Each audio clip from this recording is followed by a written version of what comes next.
So it's kind of like this wake up call of it's not just about for oneself, right?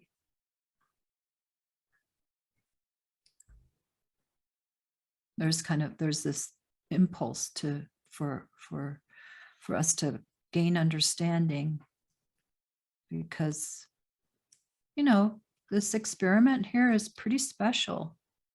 It's it might not work in the end, but it's trying really hard.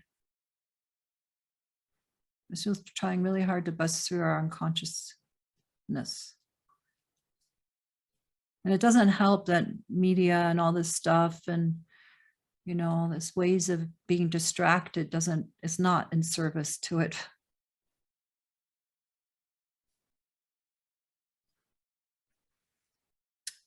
But if it doesn't happen. It's kind of like it's okay regardless in some weird way. It would like it because all life is sacred and all life is that. And it really loves itself and wants to tend to itself and care for itself and not leave anyone behind and out. But it also, maybe the experiment is a little more than it knows how to handle.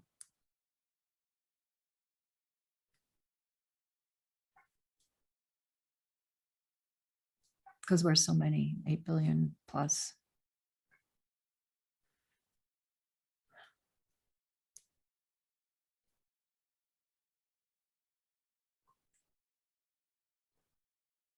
And maybe free will is part of its exploration about itself. Like, I'm going to put on the cloak of free will.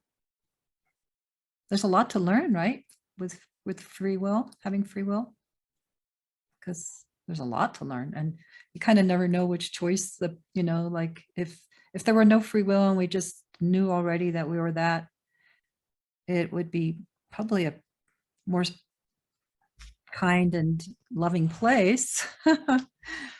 But there wouldn't be as many dimensions to its learning. With free will, there's like, I wonder which way I'll go. Oh, I think I'll try this way. Right?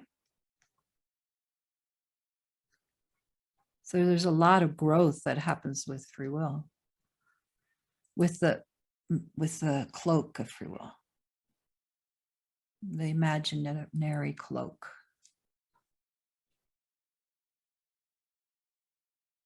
That gets taken off when the time is right.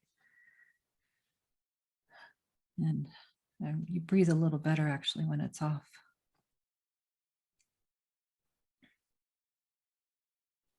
Then you get to see that there really never was free will. And that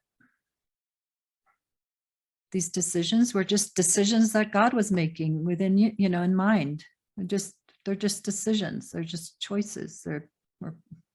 Part of it is the programming that we have been through already, conditioning, mass conditioning, mass agreements, and then just sort of the unknown spontaneously moving within. And then, as there's more space, then, soul can move more easily through. Remember the last online meeting was about soul, for those who were there. And soul's kind of like this intermediary between the unborn and your human existence. It's like this, it's in support of your growth here and your realizing your potential as that. So soul's there as long as it's needed.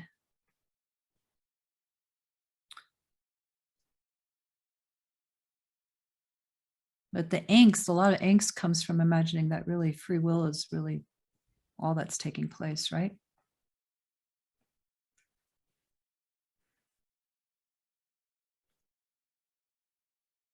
So maybe you can switch things around a little bit and say, free will is that too.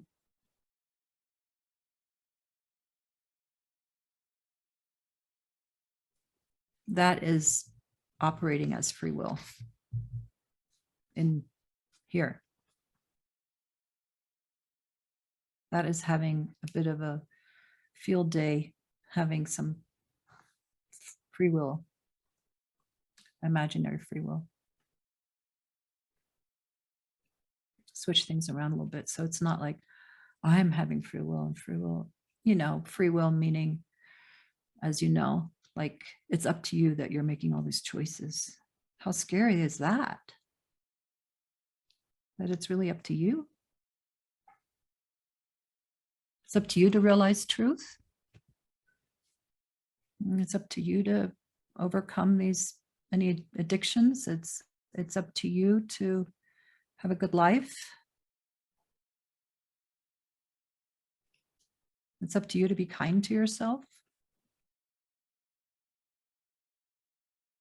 What if it's that? That is what frees you from addiction. That is what is kind to itself. That is what is in service to wanting you to have a good life. You is that. That is what it has the impulse to be free.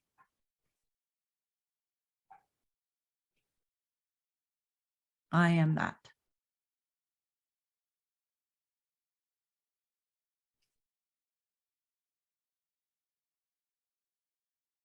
That is what it's thinking. That is what it's feeling, is feeling. That is what feels like a me.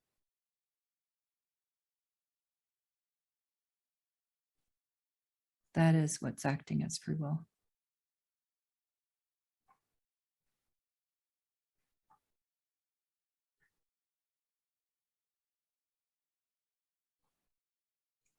That is what's liberating the you, the feeling of you, being a you.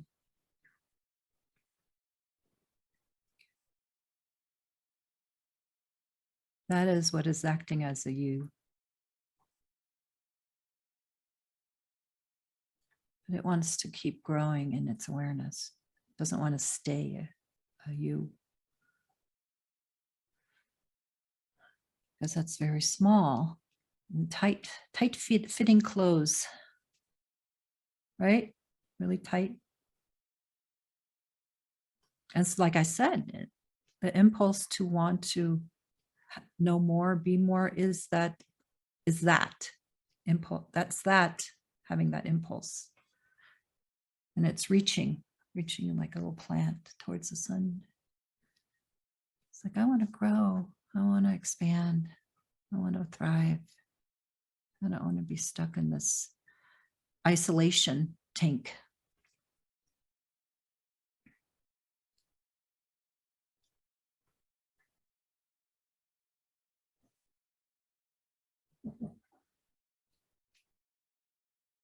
It will happen for each person that one goes back to the unborn as that.